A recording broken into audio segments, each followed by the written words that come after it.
In the sad context of a funeral, where the pain of loss hasn't yet subsided, the Harris family faces a fierce inheritance battle. Michael Harris, a 42-year-old man with a stable job and a peaceful family life, is drawn into a whirlwind of ambition and greed by his half-sister Jessica and her lazy husband Jason. Long-simmering conflicts gradually erupt, leading to shocking revelations of greed and betrayal. As past secrets are uncovered, Michael must make tough decisions to protect his legacy and family. The story is a journey of seeking justice and a lesson in kinship, filial piety, and family ethics amidst the storm of inheritance. Hello, everyone. Welcome to today's story. After my father's funeral, when everyone was discussing who would get what from his money and stocks, my brother-in-law, who was married to my sister Jessica, suddenly declared that the entire estate, including $5 million, should go to Jessica, the eldest child. My sister and brother-in-law were delighted, but the lawyer told them they couldn't make such decisions independently. My name is Michael Harris, and I am 42 years old. I work in sales, and I have a wife and 2 children. My father owned a significant share in a company, and despite his old age, he still worked. My sister Jessica, older than me, had always been a problem for our parents with her bad behavior. Now middle-aged, she still didn't have a stable job and lived on her terms. I never liked her, so I always kept my distance. Then, when she turned 50, she suddenly brought home a man and said, "I'm getting married." That man, Jason, was young and handsome, but quite lazy and unpleasant. My sister started demanding money from my father for the wedding as if it was nothing. She quickly spent all the money and dared to ask for more, greatly troubling my father. She assumed she would inherit everything, so she had no reservations. Less than a year after she got married, my father had a heart attack while playing golf and passed away a few days later. This profoundly saddened and genuinely distressed me. The sudden news of my father's death shocked all his friends, and our phone kept ringing with condolences. But I couldn't just sit and cry. I stood up to help my mother, who was in shock, to arrange everything for the funeral. As usual, my sister was nowhere to be seen, off doing her own thing. After the funeral, utterly exhausted, my mother and I finally had a chance to take a deep breath. But the next day, a lawyer came to our house to discuss my father's will. My mother and I already knew what was in it. Still, my sister and brother-in-law barged in, oblivious to everything, and dropped a bombshell. All of my father's stocks and the $5 million inheritance would go to Jessica, the eldest daughter, so no one else should touch it. My mother and I were astonished by their audacity. "We did it, Jessica. Now we can live comfortably for the rest of our lives." My brother-in-law rejoiced, punching the air. The lawyer, clearly surprised, intervened. "Wait a minute," as my sister glared at him. The lawyer sternly said, "Jessica, you have no inheritance rights." My sister and brother-in-law were shocked, protesting, "That can't be. Jessica is the eldest daughter, she should get everything." My brother-in-law relied on that estate, assuming my sister would get it all. Their expressions changed as the lawyer quietly said, "You don't know. Jessica is not Mr. Harris's biological daughter." Suddenly, my sister's face turned pale, her eyes darting to our mother. Our mother had a complex expression, while I had always known my sister was a stepchild. It seemed she didn't realize this. She shook my mother, almost panicking. "Mom, what does this mean?" "Jessica, you are a child from my previous marriage," my mother stammered, shaken by my sister's grip. My sister, who often teased me as the favorite child, looked stunned. "But if I was legally adopted, I should still have inheritance rights," my brother-in-law interjected, his voice rising. "Isn't that right, Jessica?" "Yes, I thought so," my sister replied. But my mother shook her head. There was no legal adoption. My sister and brother-in-law were in disbelief. "That can't be. I am the eldest daughter. Even Dad said so." My sister's anger turned to me. "I won't let you take everything," she screamed, and I retorted, annoyed by her demand. "After all the help Dad gave you, you still say that? Shut up, I am the rightful heir." They protested, But what's wrong with a father helping his daughter? I sighed, feeling the weight of the situation. While it was customary for parents to support their children, my sister had used our father's money to pay off debts and solve many issues. Mrs. Harris, my mother, who had been silent so far, suggested, "Why don't we let Jessica see the will too?" "The will? I don't know anything about that," my sister panicked, though it was her fault for not paying attention. My father wanted us to discuss the content of the will when he made it, but my sister ignored it and went out instead of participating.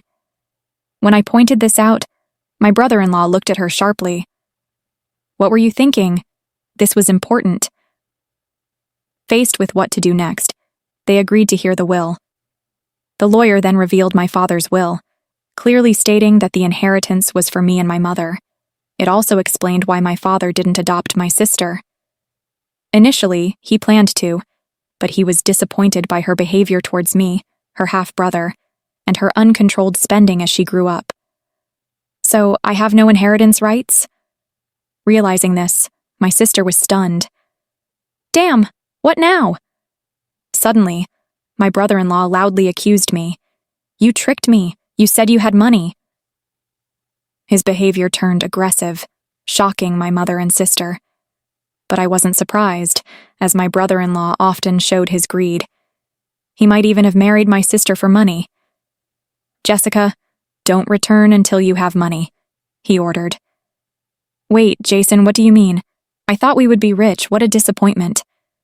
He pushed my sister aside roughly and left the room. My sister, left behind, looked at us angrily, her face red with rage, and screamed at my mother. "Mom, why didn't you let me be adopted? It's not fair that only he gets the inheritance. I should get a share too." "But you handled it wrong. It's terrible, Mom." She cried uncontrollably, creating chaos. Her outburst surprised me, but the lawyer seemed unaffected, perhaps used to such scenes. "Why does he get everything?" she screamed. "Because I am Dad's son," I replied, and her eyes filled with fury as she lunged at me, shouting, "You! It would be better if you were never born." Considering her character, I thought that even if I didn't exist, my father might still have made the same decision.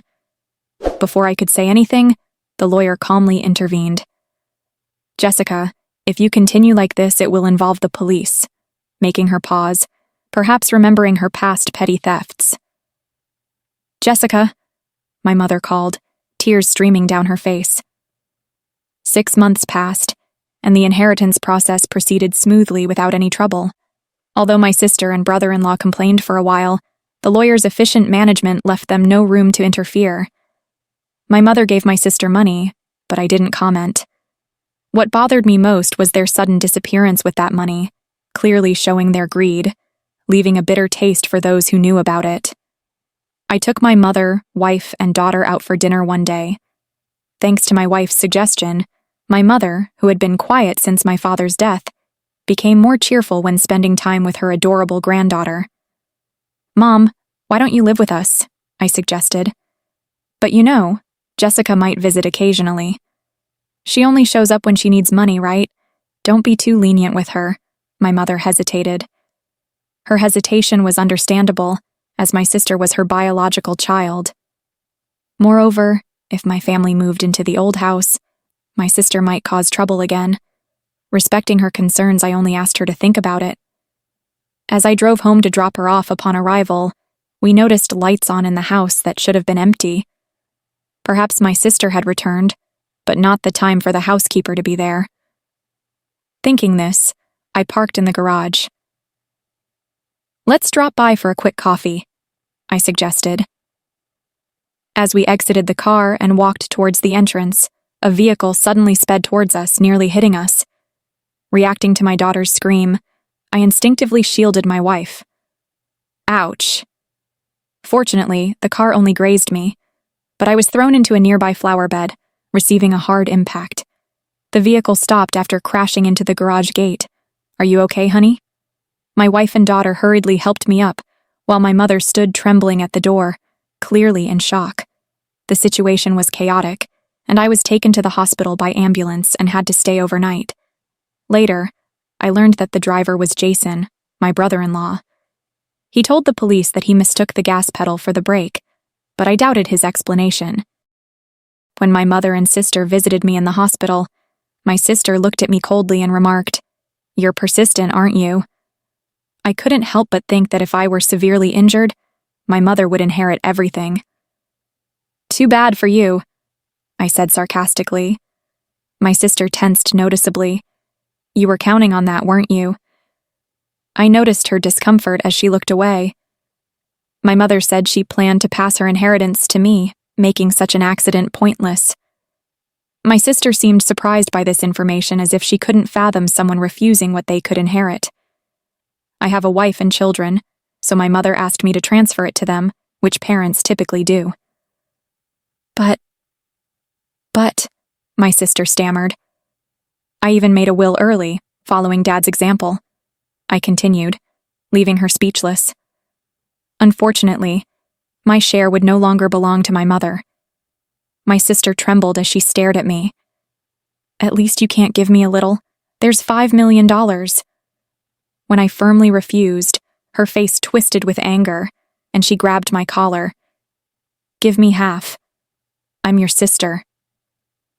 I looked at her with pity as she continued to scream frantically, perhaps driven by the prospect of inheritance. "Don't you realize your greed would disappoint Dad?" Her face flushed with anger as she raised her hand to my neck. "Jessica, what are you doing?"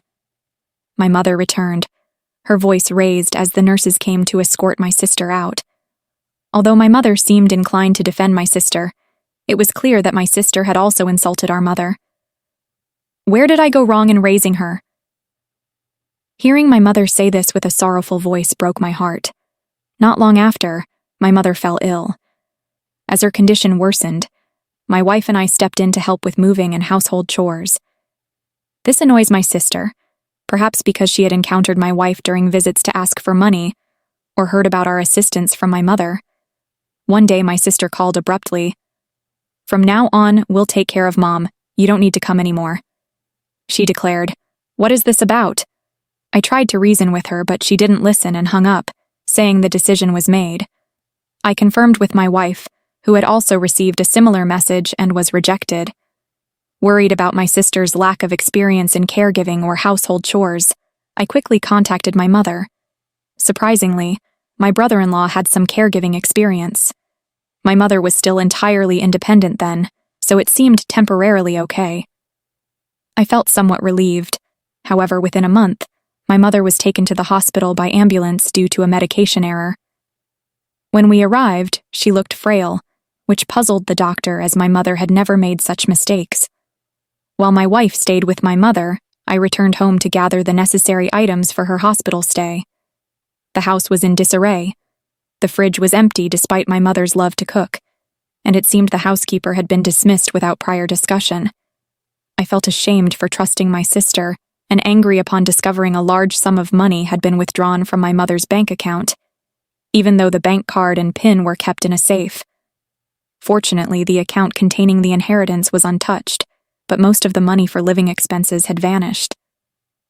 I gathered the necessary items for my mother's hospital stay, along with her bank card, and returned to explain the situation to her. "Jessica, do you know anything about this?"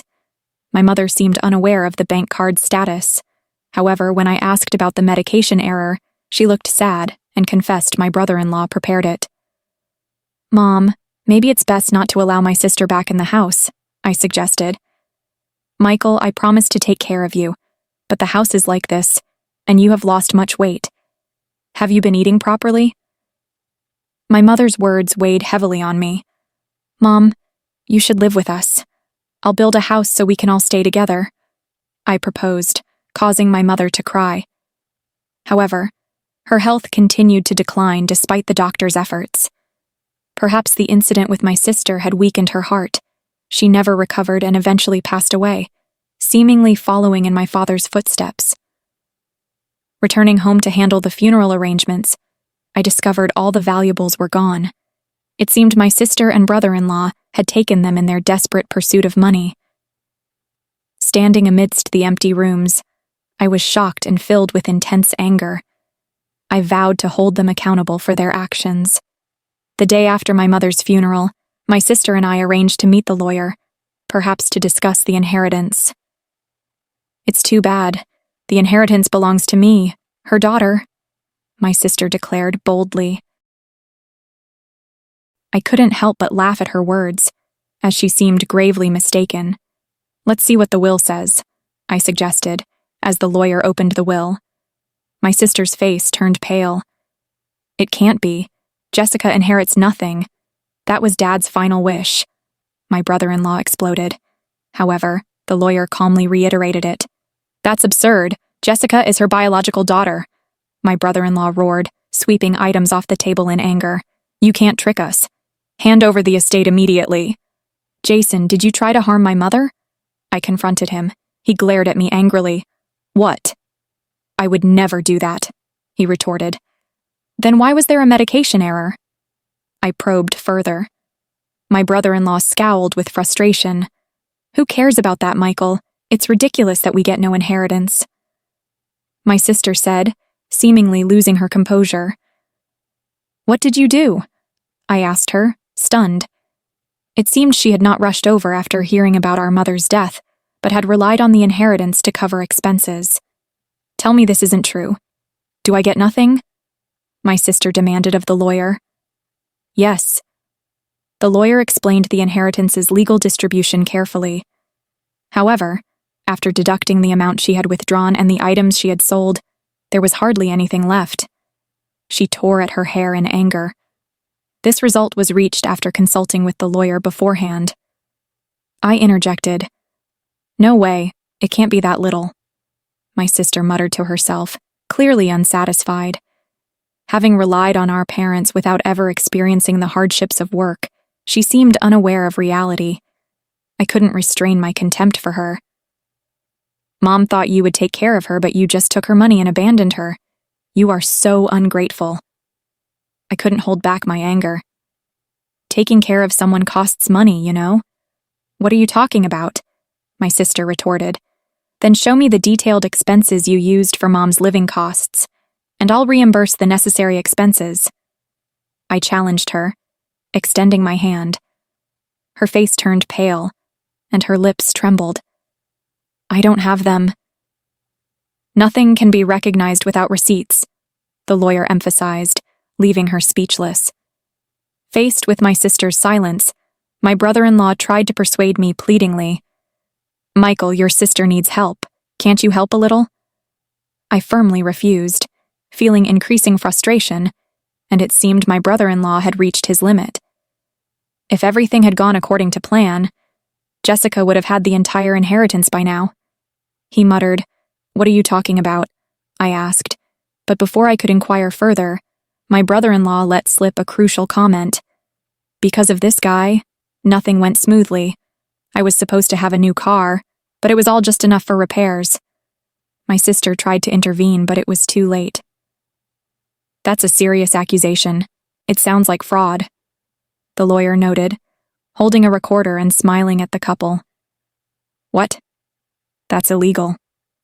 I made it clear from the start that this meeting would be recorded and you both agreed to it." My brother-in-law turned pale as he realized his mistake.